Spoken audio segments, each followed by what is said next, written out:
Hello friends, इस video में हम चर्चा करेंगे हिंदी के प्रथम कवि विभिन्न विद्वानों के अनुसार। तो अब हम देखते हैं कि राहुल सांकृत्यायन ने हिंदी का पहला कवि सरापा को माना है, जिनका समय लगभग 7वीं शताब्दी के आसपास माना जाता है। और राम कुमार वर्मा ने हिंदी का पहला कवि स्वयंभू को माना है, जिनका समय लगभग 7वीं शताब्दी के आसपास माना जाता है।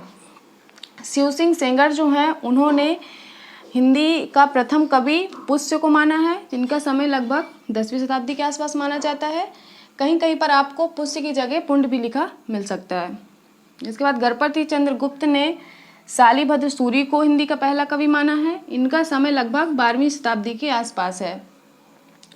हजारी प्रसाद द्विवेदी जी हैं, इन्होंने अब्दुल रहमान को हिंदी का पहला कवि माना है। इनका समय 13वीं शताब्दी के आसपास है। बच्चन सिंह ने विद्यापति को हिंदी का पहला कवि माना है। इनका समय लगभग 14वीं शताब्दी के आसपास माना जाता है। इसके बाद आते हैं रामचंद्र शुक्ल, इन्होंने चंद बरदाई को हिंदी का पहला कवि माना है। इनका समय 12वीं शताब्दी है। इन्होंने चंद बरदाई की रचना पृथ्वीराज रासो को हिंदी का पहला महाकाव्य माना है। इसके बाद आते हैं चंद्रधर शर्मा गुलेरी, इन्होंने मुंज को हिंदी का प्रथम कवि माना है। हाँ, इसमें जो शिव सिंह सेंगर ने पुष्य को माना है, ये क्वेश्चन पीजीटी 2021 में भी पूछा गया था। इसके बाद चर्चा करते हैं काल विभाजन पर। इसमें से ग्रियर्सन ने जो हिंदी साहित्य का काल विभाजन किया है, उसको 11 अध्यायों में विभक्त किया है। इनके पहले अध्याय का नाम है चारण काल। इसका समय लगभग 700 से 1400 ईस्वी माना है इन्होंने। इसके बाद दूसरे अध्याय को इन्होंने 15वीं सदी का धार्मिक पुनर्जागरण कहा है।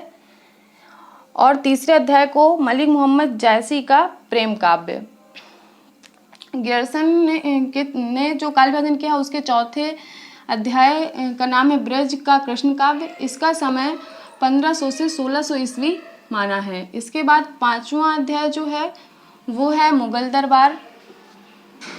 6वें अध्याय का नाम है तुलसीदास और 7वें अध्याय का नाम है रीति काव्य। इसका समय लगभग 1580 से 1692 ईस्वी माना है। ये बहुत ही इम्पोर्टेंट है, कई बार पेपर में आया हुआ है। इसके बाद 8वें अध्याय है तुलसी के अन्य परवर्ती कवि। इसके तुलसीदास के अन्य परवर्ती कवि, इसका समय 1600 से 1700 ईस्वी के आसपास माना है। और 9वां अध्याय है 18वीं शताब्दी। इसका समय है 1700 से 1800 ईस्वी। 10वें अध्याय का नाम है कंपनी के शासन में हिंदुस्तान और 11वें अध्याय का नाम है विक्टोरिया के शासन में हिंदुस्तान। इसके बाद हम देखते हैं कि मिश्र बंधुओं ने हिंदी साहित्य का जो काल विभाजन किया है, इन्होंने 5 भागों में हिंदी साहित्य के काल विभाजन को विभक्त किया है। इसका पहला इन्होंने किया है आरंभिक काल। आरंभिक काल को इन्होंने 2 भागों में बांटा है। पहला है पूर्व आरंभिक काल, जिसका समय संवत 700 से 1343 विक्रमी माना है। इसके दूसरा भाग है इसका उत्तर आरंभिक काल। इसका समय 1344 ईस्वी से संवत 1344 विक्रमी से 1444 विक्रमी तक माना है। इसके इन्होंने दूसरे अध्याय का नाम है माध्यमिक काल। इसको भी इन्होंने 2 भागों में बांटा है। पहला है पूर्व माध्यमिक काल। इसका समय है संवत 1445 से 1560 विक्रमी।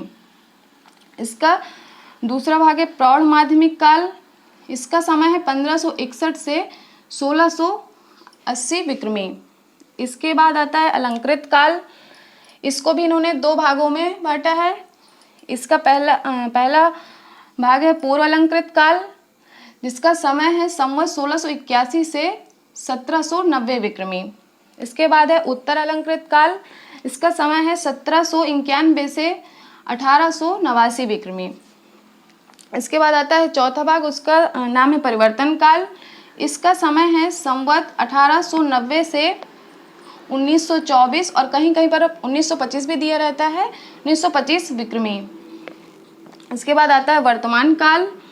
इसका समय है संवत 1926 विक्रमी से अब तक। और इसमें जो परिवर्तन काल है वो कई बार एग्जामों में पूछा गया है, तो इसलिए बहुत इम्पॉर्टेंट है। धन्यवाद।